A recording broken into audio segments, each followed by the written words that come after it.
అందరికీ నమస్కారం. అందరికీ కళ్యాణ్ విత్ నానమ్మ ఛానల్‌కి స్వాగతం. ఈరోజైతే నేను సంవత్సరం అంతా నిలవుండే తీపావకాయ పచ్చడి, అది కూడా పంచదారతో ఎలా చేసుకోవాలో చెప్పేస్తాను. దానికోసం పచ్చి మామిడికాయలు యాజ్ యూజువల్‌గా పైన ఒక కట్ చేసేసి వాటర్‌లో వేసి బాగా వాష్ చేసుకోండి. దీనికైతే పండాక మనం బంగినపల్లి అలాంటివి తింటాం కదా, అది పచ్చి స్టేజ్‌లో ఉన్నప్పుడు తీసుకుంటే తీపావకాయకి బాగుంటుందన్నమాట. సో ఫస్ట్ అట్లా కడిగేసి ఆరబెట్టుకున్నాక మళ్ళీ ఒకసారి ఒక పొడి క్లాత్ తీసుకొని అస్సలు తడి లేకుండా తుడుచుకోండి. ఎందుకంటే మనం ఏ రకమైన నిలవ పచ్చడి పెట్టినా మెయిన్ రూల్ ఏంటంటే ఏ ప్రాసెస్లోనూ ఈ ప్రాసెస్ చేస్తున్నప్పుడు ఎక్కడ అది తడి తగలకూడదు అనమాట, మాయిశ్చర్ అనేది తగలకూడదు. సో ఒక పొడి గుడ్డతో బాగా డ్రై చేసేసి పెట్టుకోండి. నెక్స్ట్ కట్టింగ్ నీట్గా ఫస్ట్ హాఫ్కి కట్ చేసుకొని ఆ టెంక తీసేయాలి. తెలుసు కదా, ఆ టెంక తినరు. అండ్ టెంకతో పాటు మధ్యలో ఒక లేయర్ ఉంటుంది, అది కూడా తీసేయాలన్నమాట, ఎందుకంటే అది కూడా పచ్చడికి పనికిరాదు.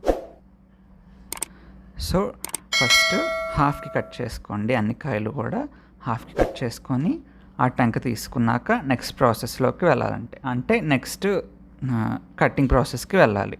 మిగిలిన కట్టింగ్ అంతా టెంక తీసేసాక చేయాలన్నమాట. చూసారు కదా, ఇప్పుడు నేను చూపించేస్తాను. ఒక స్పూన్ తీసుకొని, కొంచెం షార్ప్గా ఉన్నది స్పూనే కదా ఏమన్నా తీసుకొని ఫస్ట్ టెంక తీసేసి బాగా గీకితే ఆ పైన ఉన్న వైట్ లేయర్ కూడా ఈజీగానే ఊడిపోతుంది అనమాట. చూసారు కదా వైట్ లేయర్ ఎలా వచ్చేసిందో, అట్లా వచ్చేస్తుంది. కొన్నిటికి రావండి, సో కొంచెం ఎక్కువ సార్లు అట్లా రబ్ చేస్తే కానీ రాదు. సో కొంచెం జాగ్రత్తగా చూసుకొని ఆ వైట్ లేయర్ అనేది లేకుండా తీసేసేయండి, అస్సలు లేకుండా, ఎందుకంటే అది పచ్చడికి అస్సలు పనికిరాదు. చూసారు కదా ఎంత నీట్గా తీసేసాను. మీరు కూడా అట్లా తీసేసి నెక్స్ట్ మిగిలిన కట్టింగ్ ప్రాసెస్లోకి వెళ్ళిపోవడమే. చూసారు కదా, మళ్ళీ దాన్ని ఇంకో హాఫ్ చేసి ఒక్కొక్క దాన్ని మీకు కావాల్సిన సైజులో కట్ చేసుకోండి. కానీ కట్ చేసుకునేటప్పుడు మెయిన్ రూల్ ఏంటంటే మళ్ళీ టెంక్ ఉండాలి, ప్రతి ముక్కకి టెంక్ ఉండాలి. పోతే ఏంటంటే మళ్ళీ ఆ ముక్క మెత్తబడిపోతుంది, తర్వాత తినడానికి అంత బాగోదన్నమాట. సో టెంక్ ఉన్నట్టు చూసుకుంటే సంవత్సరం మొత్తం గట్టిగా ఉంటుంది ముక్క, కరకరలాడుతూ చాలా బాగుంటుంది అన్నమాట తినేటప్పుడు. సో మ్యాక్సిమం టెంక్ ఉండేటట్టు ట్రై చేయండి ముక్కలు కట్ చేసుకునేటప్పుడు. 1-2 ముక్కలకి అది పోయినా ఏం పెద్ద ఇబ్బంది కాదు, కాబట్టి మ్యాక్సిమం వాటికి మాత్రం ట్రై చేయండి. చూసారు కదా, మేమైతే ఆ సైజులో కట్ చేసుకున్నాం అండ్ ప్రతిదానికి టెంక్ ఉండేటట్టు చూసుకున్నాం. మీరు కూడా అలాగే చేసుకోండి. మొత్తం అన్ని కాయలు ఇట్లా నీట్గా కట్ చేసి పెట్టేసుకోండి. కొంచెంసేపు డ్రై అవనిచ్చినా పర్వాలేదు, తడి లేకుండా. తర్వాత కొలుచుకోవాలి. ఏదైనా ఒక అట్లాంటి డబ్బా తీసుకొని, లోటా లాంటిది ఏదైనా తీసుకొని దాంతో కొలుచుకోండి. అండ్ మిగిలిన ప్రాసెస్ అన్నిటికీ కూడా సేమ్ అదే ఉంచాలి. కొలతకి ఒకటి పెట్టేసుకొని అది ఉంచేసుకోండి. ఒక బకెట్లోకి కొలుచుకుంటూ ముక్కలన్నీ వేసుకోండి. మాకైతే మొత్తం 6 వచ్చాయండి, 6 డబ్బాలు వచ్చింది మామిడికాయ ముక్కలు. అవన్నీ బకెట్లోకి ట్రాన్స్ఫర్ చేసుకొని ఒక 2 టీ స్పూన్స్ పసుపు అండ్ ఒక బౌల్ ఫుల్ ఆఫ్ ఉప్పు, మెత్తటి ఉప్పు. ఇవేమీ కొలతలు కాదండి, ఇప్పుడు జస్ట్ స్టార్టింగ్ ప్రాసెస్ అనమాట, ఎందుకంటే ఆ వాటర్ అంతా బయటకు వచ్చేయాలి ముక్కల నుంచి, ఆ ప్రాసెస్ చేస్తున్నాం.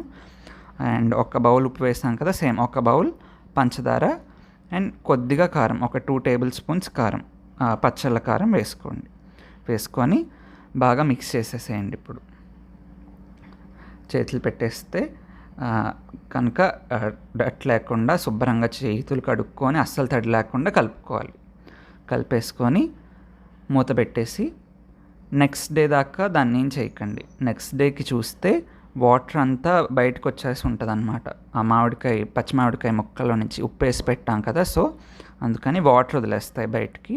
మనం ఇప్పుడు ఆ వాటర్ అన్నీ డ్రైన్ చేసుకోవాలి, అసలు వాటర్ లేకుండా మొత్తం కారిపోనివ్వాలి. ఒక జాలి లాంటిది తీసుకొని కారిపోనిచ్చాక దాన్ని ఎండబెట్టుకోవాలన్నమాట. ఇప్పుడు ఆ ముక్కలన్నీ ఎండబెట్టుకున్నాక నెక్స్ట్ ప్రాసెస్ అనమాట.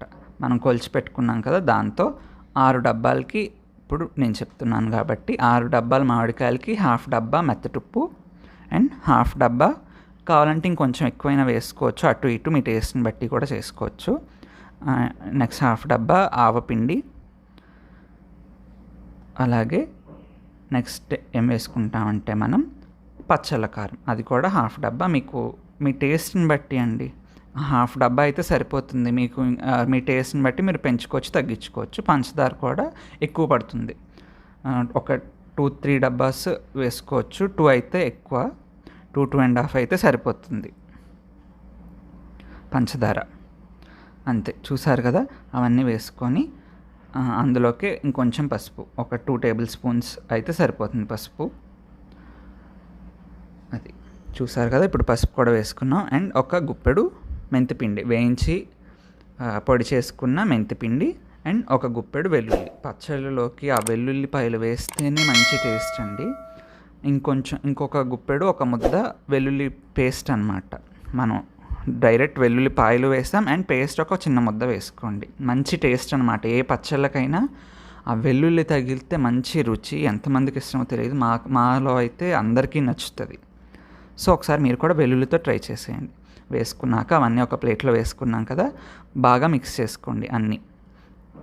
చూసారు కదా, అట్లా మిక్స్ చేసి పెట్టుకున్నాక మనం ఇందాక ఎండబెట్టుకున్నాం కదా, అవి ఒక డే ఎండబెట్టుకున్నాక మంచి ఎండలో ఆ ముక్కలన్నీ తీసుకొచ్చి ఇప్పుడు ఈ పొడిది ఉంది కదా అందులో వేసి బాగా ముక్కలన్నిటికీ పట్టేటట్టు మిక్స్ చేసుకోండి. చూసారు కదా, అట్లా మొత్తం ప్రతి ఒక్క ముక్కకి మనం వేసుకున్న ఇంగ్రీడియంట్స్ అన్ని ఫ్లేవర్స్ బాగా పట్టేటట్టు మిక్స్ చేసుకొని మళ్ళీ సేమ్ ఇందాక బకెట్ తీసుకున్నాం కదా అందులోకే ట్రాన్స్ఫర్ చేసేసుకోండి. చూసారు కదా, మొత్తం అట్లా ట్రాన్స్ఫర్ చేసేసుకోండి. జాగ్రత్తగా కింద వేసేయకుండా ట్రాన్స్ఫర్ చేసేసి నొక్కి పెట్టేసేయండి. అండ్ మనం ఆయిల్ ఎక్కడ వాళ్ళే చూసారా, ఈ మధ్యలో ప్రాసెస్లో ఆయిల్ ఇప్పుడే వేయండి, లాస్ట్లో ఆయిల్ బాగా వేసుకుంటాం మనం. ఈలోపు 3 days మినిమం టైం పడుతుందండి ఇది రెడీ అవ్వడానికి. ఇది ఫస్ట్ డే మనం అది పెట్టుకున్నాక దాని నెక్స్ట్ డే చూస్తే అట్లా మొత్తం పంచదార అంతా కరిగి అట్లా లిక్విడ్గా అవుతుందన్నమాట. చూసారు కదా ఎలా అయిపోయిందో పంచదార అండ్ మిగిలిన ఇంగ్రీడియంట్స్ అన్నీ కరిగిపోయి అండ్ ఆ ముక్కలో ఉన్న నీళ్ళు కూడా ఇంకా బయటకు వచ్చి మంచి గ్రేవీ అంతా వస్తుందన్నమాట బయటికి. అలాగా చూసారు కదా. ఇది మళ్ళీ సెకండ్ డే మనం అంతా కలిపి పెట్టుకున్నాక సెకండ్ డే అలా ఒక 3 days బాగా రోజు కలపాలన్నమాట. ప్రతిరోజు కలుపుతూ ఉంటే ఆ ఫ్లేవర్స్ అన్నీ దిగి పంచదార కూడా బాగా కరుగుతుంది. లేకపోతే ఫస్ట్ డేనో సెకండ్ డేనో చేసేసారంటే ఆ పంచదార కరిగి ఉండదు.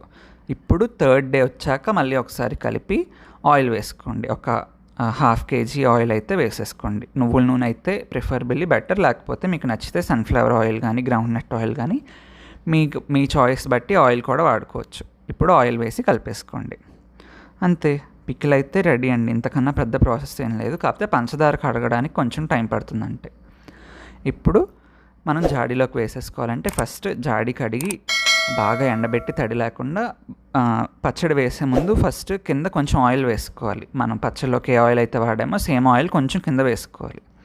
వేసుకొని ఇప్పుడు పచ్చడి అందులోకి ట్రాన్స్ఫర్ చేసేసుకోండి. మనం ఎందుకు ఆయిల్ వేస్తామంటే ఇవి మరి సంవత్సరం అంతా పాడవకుండా ఉండాలి కదండి. సో ప్రిజర్వేషన్ ప్రాసెస్కి మనం ఆయిల్ వాడతాం అన్నమాట. కింద వేసాం, పచ్చడి అంతా వేసుకున్నాం, మళ్ళీ టాప్లో కూడా ఆయిల్ వేసుకోవాలి. అప్పుడు ఇంకా సంవత్సరం అంతా మీరు ఏం చేసినా ఎక్సెప్ట్ మీరు తడిదామన్నా పెడితే తప్ప కానీ పచ్చడి అయితే పాడవదు. చూసారు కదా, పైన కూడా ఆయిల్ వేసేసి మూత పెట్టేసుకొని అది కట్టేసుకోవడమే. ఒక క్లాత్ వేసుకొని థ్రెడ్తో కట్టేసుకుంటే సంవత్సరం అంతా నిలవుండే టేస్టీ తీపావకాయ పచ్చడి పంచదారతో రెడీ అయిపోతుంది. కావాల్సినప్పుడు తీసుకొని తినేయడమే. Thank you.